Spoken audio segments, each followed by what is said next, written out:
And we're live. Welcome to this AlphaLyse webinar, and thank you so much for joining us today. My name is Martin Rask Hansen.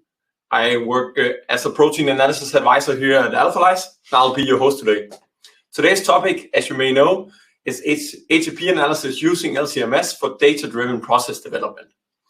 And because of this topic, we brought in our finest expert on it, Thomas Kofoed. He is the CEO and co-founder of AlphaLyse, and he has been working with mass spectrometry and HCP analysis for more than 20 years. First, Thomas will present for around 20 minutes, and then we'll answer some questions afterwards. So you're most welcome to put in questions in the chat, and then we'll pick up on those after the presentation. So on that note, I'd like to give it to you, Thomas. Thank you, Martin. And yes, also a warm welcome from me here. I think it's a very interesting topic to talk about using mass spectrometry for host cell protein analysis during process development. Actually, when we started developing the assay, we were pretty much looking at analyzing final drug substances, but we have actually seen over the last 3 years where we have provided this as a service that a lot of our clients are actually using it for data-driven process development. And I hope that I can show you today the benefit of mass spec and the use of it as part of your process development. As I said, we have been providing this as a service for the last 3 years, and we have been involved in more than 100 different projects. So we have a huge understanding about how you can actually apply this. And today's talk, I will start out just giving you a short introduction to AlphaLyse. Then I will tell you a little bit about the assay, and then the major part of the presentation will be a case story for one of our clients where we have used it at several different levels. So I hope that once we are done with this presentation, that you can see that the flexibility and the use of mass spec to monitor HCPs is unique, and you should actually use it early on, as early in your process as possible. But I hope I can convince you about that by showing some interesting data. So let's go to the first slide. I'm just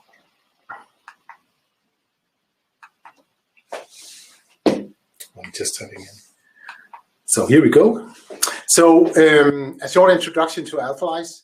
We are a company based on mass spectrometry. We have been using mass spectrometry for protein analysis for the last almost 20 years.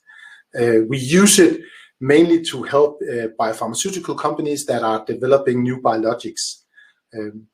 We have over the years been involved in a broad range of different molecules, of course, a lot of recombinant proteins, but also a lot of monoclonal antibodies, vaccines, and biosimilars, of course. And within the last couple of years, we also seen an increasing number of projects that are related to cell and gene therapy products. So as I said, we are based on mass spectrometry, and originally we mainly used our technology and our knowledge to look at the molecule itself, the drug substance. So we have been using a lot of peptide mapping and intact mass to characterize biomolecules, and also looking a lot on modifications like disulfide bridges and glycan analysis.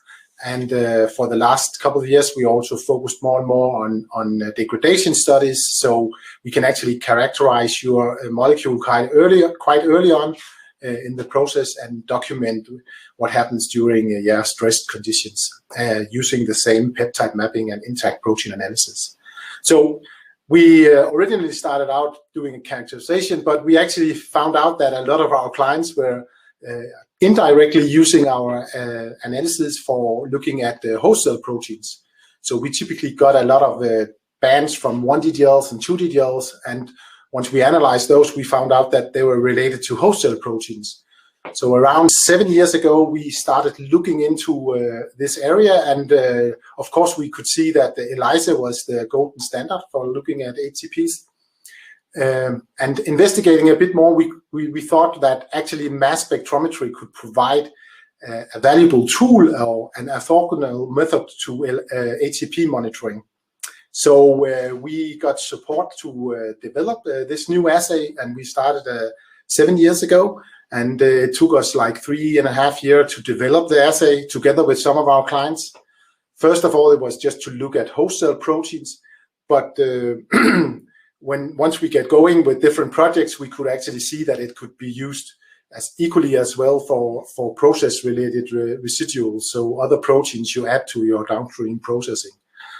We also developed the method to actually use it in combination with ELISA, so actually to evaluate and show do good documentation for choosing an ELISA assay. So I won't comment on that topic today, but I think we have a webinar on our website where you can see more about how to use mass spectrometry to select the best ELISA assay for your project. And as part of this mass spec analysis of host cell proteins, you also now get a more detailed information about the host cell proteins in your samples.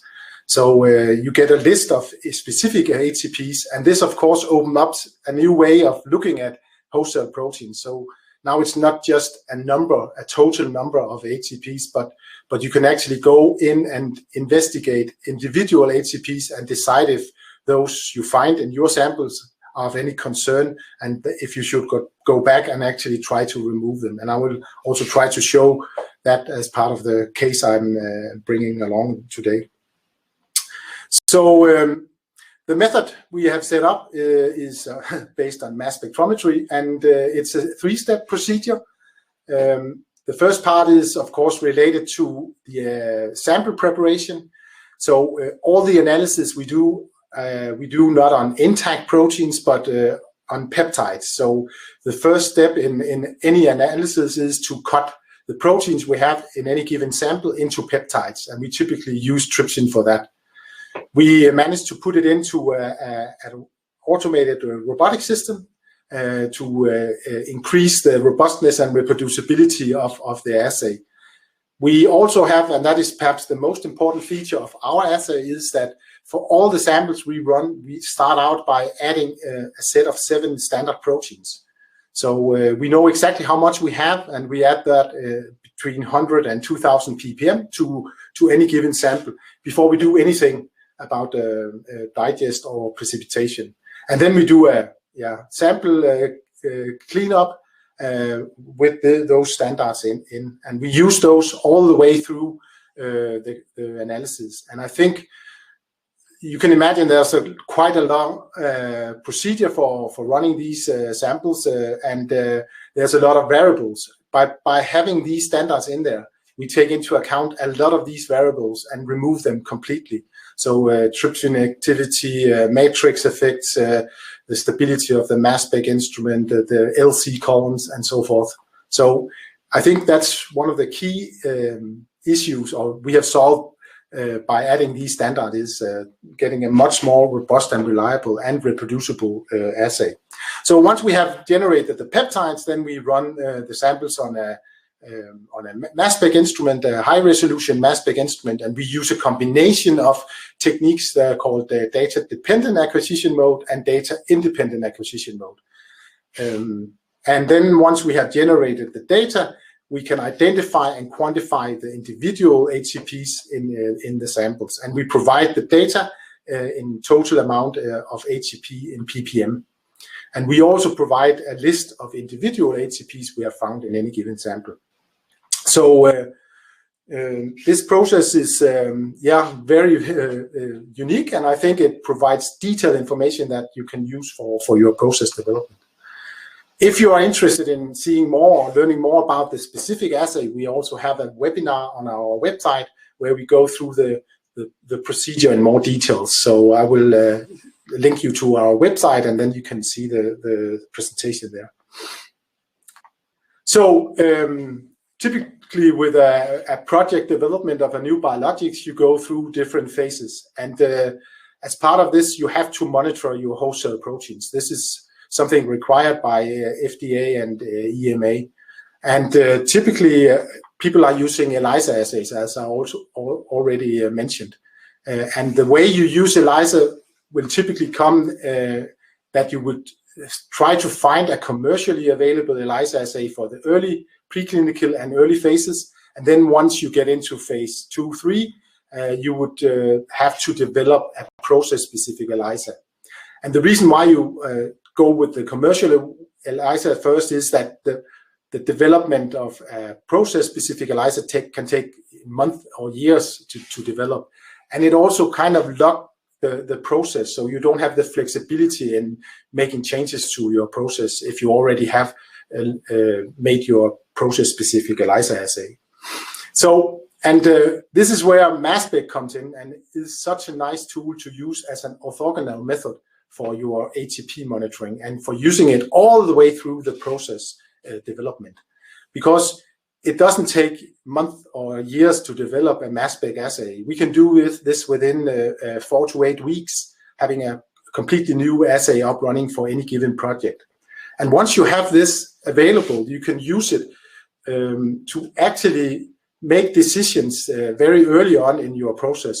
So you can make early process design. You can find out if you might have HCPs of concern. You can compare the results with your ELISA to make sure that your ELISA actually measure all the HCPs that are in your sample. We've seen it many times that customer comes to us with saying, yeah, my ELISA is showing really low numbers. And then once we run it by mass spec, we find a very high level of HCP, and typically related to a single or a few HCPs that are not detected with the ELISA assay. And it is really not very good to discover that when you go into phase 3. It will be much better to know early on, so you can actually make the decisions going back and make changes to your process.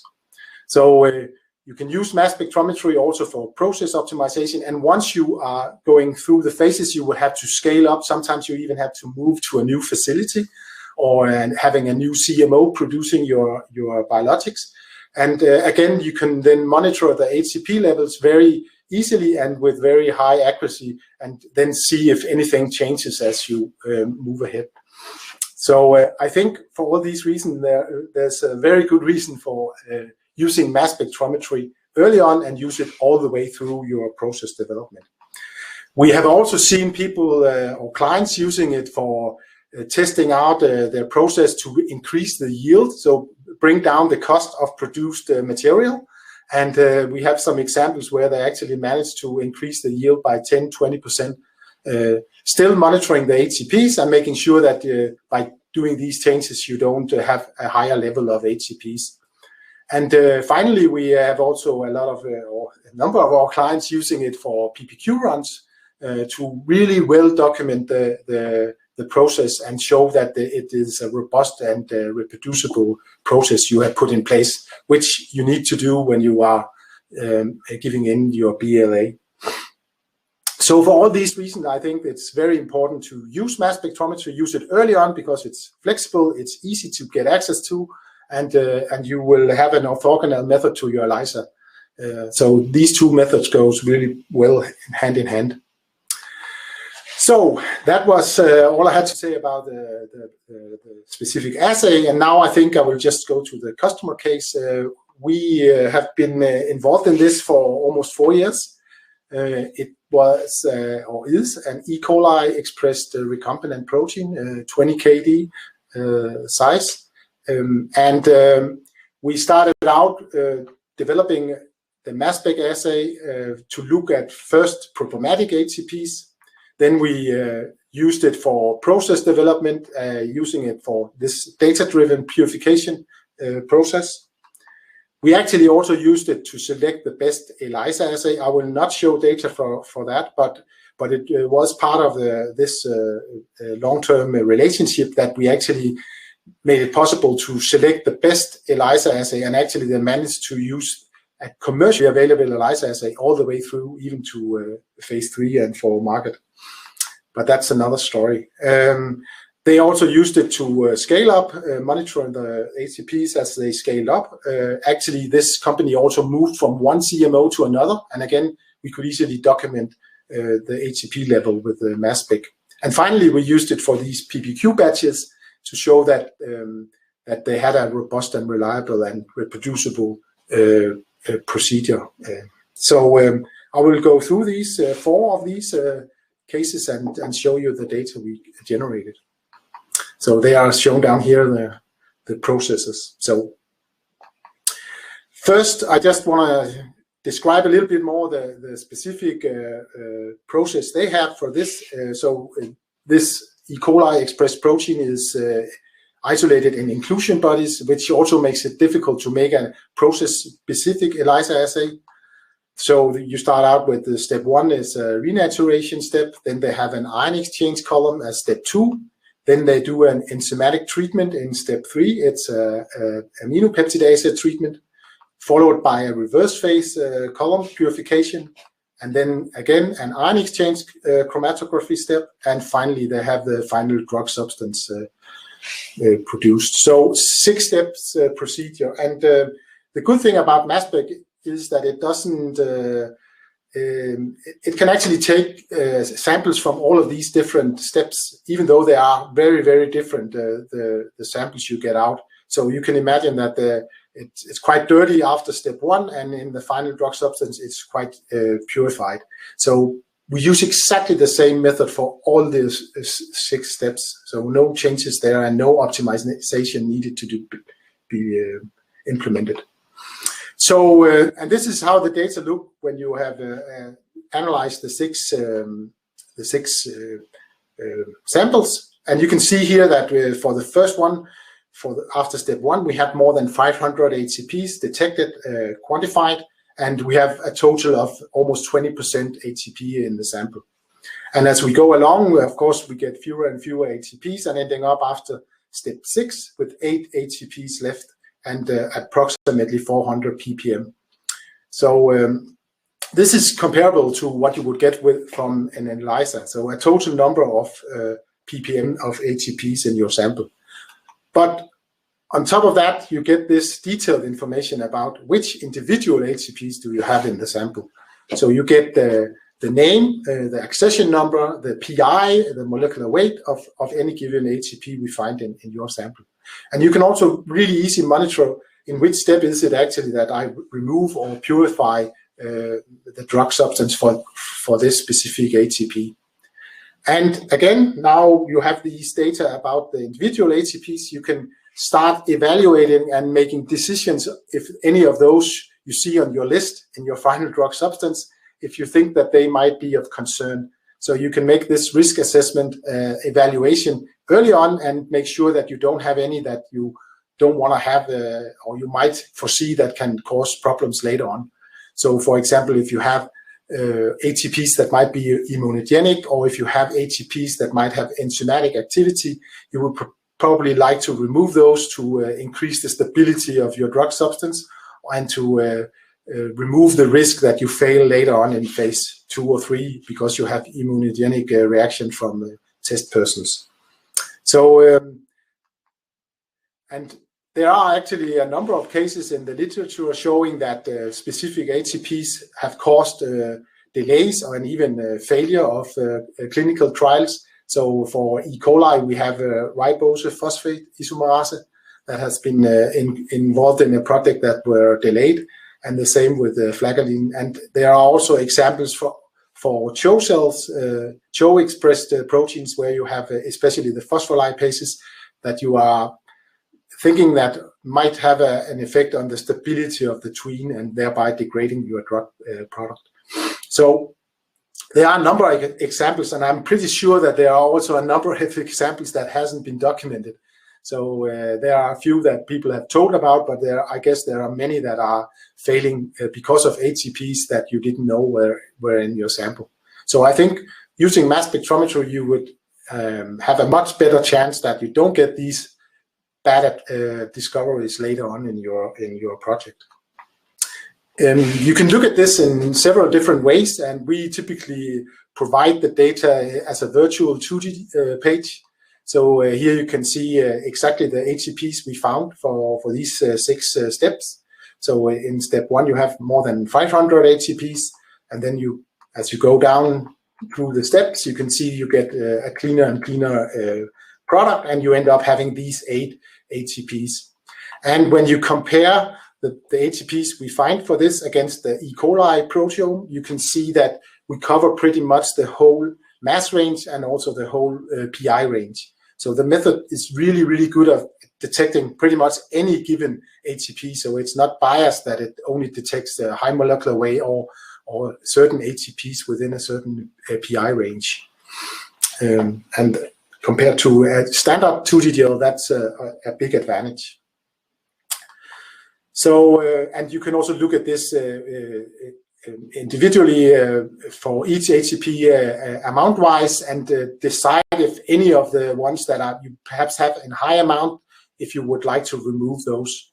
And we have had examples of clients that have found 1 or 2 HCPs at very high level in a sample, and by using the information we provided, the PI and the molecular weight and the accession number, they could go back and actually very, very easy remove those HCPs by just doing a few changes to the process. So you have a tool now that can make more intelligent process development. So you don't have to set up these matrix experiments, spending months trying to find out how to remove unknown HCPs or getting the HCP level down. By having this information about the detailed HCPs, you can do much more intelligent process development. And we have seen that several times with our clients. So this is just a summary of the data we generated for this project. And actually here we compared it with a generic ELISA kit. And as you can see, the numbers are actually quite different from this. We are down to 16 ppm with an ELISA and 400 with the mass spec data. And I typically get this question, what does FDA and EMA say when you don't have the same numbers with your ELISA and with your mass spec data? And you shouldn't worry. I mean, they know that this is 2 different ways of measuring HCPs. So ELISA is antibody recognizing antigens, whereas mass spec is peptides hitting a detector. So you shouldn't be worried about this, and you can normally explain why you have this difference. If you can't do that, we can go back and actually do a coverage analysis of your ELISA and thereby show which HCPs it is specifically that are left out by your ELISA and which are recognized by MS. So then you can explain completely why there is a difference between the 2. So you can also use it to monitor batches. Here we have a scale up actually, and we also used it to look at the 2 different CMOs. And again, it was very useful to compare at individual HCP level, which one are up and down regulated, or not up and down regulated, but which are different from batch to batch and from production side to production side. So the final analysis we did for this company was running PPQ batches. Again, it was this 6-step purification process, and they collected a total of 52 samples. We then analyzed those with our assay, and as you can see here, the 3 different batches gave almost the same numbers of HCPs detected after each step. And again, we could go down and look at individual HCPs, and again document how they were removed as part of the purification process. So these data are very convincing to show that you have a robust and reliable and reproducible process for your product. And we actually also managed to compare the data not only against a generic ELISA kit for different GMP batches, but we also compared it to a platform-specific ELISA, actually the one they selected for this project. And as you can see, the generic kit was really low, and the MS is somewhat higher than also the platform ELISA. But the platform ELISA is much better, and actually we found out that it recognized 9 out of the 10 most abundant HCPs in this final drug substance. So my final slide is a summary of why you should use mass spectrometry for your process development. One thing is that it turns your process optimization into a data-driven process, so you can do much more intelligent optimization. You can very early on identify problematic HCPs and do a risk assessment and make the decision that you want to remove certain HCPs or not. You can control your scale-up process, or if you are moving to a new facility, or if you are making process changes, you can easily document that in an easy way with the mass spec data. And finally, you can also use it for these PPQ batches to generate, again, very good convincing data. And with that, I think I'm done. So if you have any questions, then I will be happy to answer those.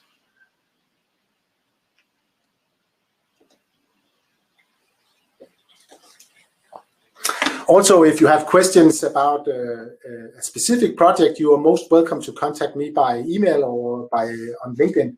So I would be happy to set up a meeting with you and discuss any specific project you might have. As I said, we have been doing more than 100 different projects, so we have a huge amount of knowledge about different molecules, and we will be glad to share that with you. So yes. Thank you so much, Thomas, for a very interesting presentation. So as you said, it's time for questions. So please put in your questions in the chat if you have any. I'm thinking in the meantime, I would like to ask you, Thomas, what do you think the biggest advantage of using mass spec for process development, just to pinpoint it one more time? Because you listed several advantages, but the biggest one. Yeah, I think I would say two things. So first thing is that you have an orthogonal method to your ELISA. So you don't get this surprise when you go later in your stages and you find out that you have a much higher level of HCPs than you expected from the ELISA data. Yeah. So that's the one thing. And then the first thing, and the second thing is the flexibility. You can use this early on. It's not extremely expensive, and it doesn't take a long time to develop the assay. So it brings a tool that you can use early on, and I think that's the two main parts I will point out here. Great, perfect. I see we have a question here. Have you tried sample purification and MS analysis from complex fermentations using agricultural-based substrates? Yes, we have done that for one or two of our clients. So I think we actually have done pretty much any expression system you can think of. And actually, a lot of the clients, the first clients we got was the ones that didn't have an ELISA, commercially available ELISA assay available, because then they have a big issue with that. So yes, as long as we can get access to a proteome database with all the proteins that might be in this organism, then we can set up the database and we can then run the samples with the same assay as I have shown today. So no problem at all. Great. I guess that's the answer to that. And then while we're getting more questions in there, I see, I'm thinking we could talk about why should you outsource MS analysis? Because sometimes we have clients that buy a mass spectrometer, try to do it in-house, but find out it isn't that easy. Maybe they can identify HCPs, but they have trouble with the quantification, or at least. I think, what do you think about this issue? Why should you outsource this analysis? I think that it is easy to say you buy a mass spec instrument and then you can do HCP analysis. And I'm pretty sure that most people can buy an instrument and get detailed identification of HCPs. But the main challenge here is to get robust and reproducible quantification. I mean, you would like to have an assay that you can use over time and show that you have the same numbers today as with the analysis you did 2 or 3 years ago. And that just requires that you invest quite a lot in robotics to have this sample preparation, and also that you have multiple instruments to run on it. And so it is a major cost to set it up, not just investing in a mass spec instrument, but also in people and automation. So I think for most people, it won't make sense to set this up at home. Makes a lot of sense. I'm thinking, we're running out of time now. So the final question I have is, how would you go for qualification and validation, and maybe trying to get this as a release assay? To my knowledge, no one has done this at this point, but how would you go for that? Yeah, I think we are back to the good thing about having these internal standard proteins, because by having those in there, we have a much more reproducible assay than compared to without having these standards in there. And when we look at the numbers now and do qualification of the method, we can see that we can fulfill the criteria we set up.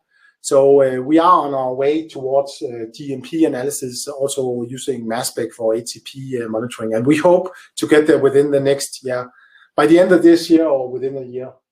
So hopefully we will also have an assay you can use as a release assay within a short time period.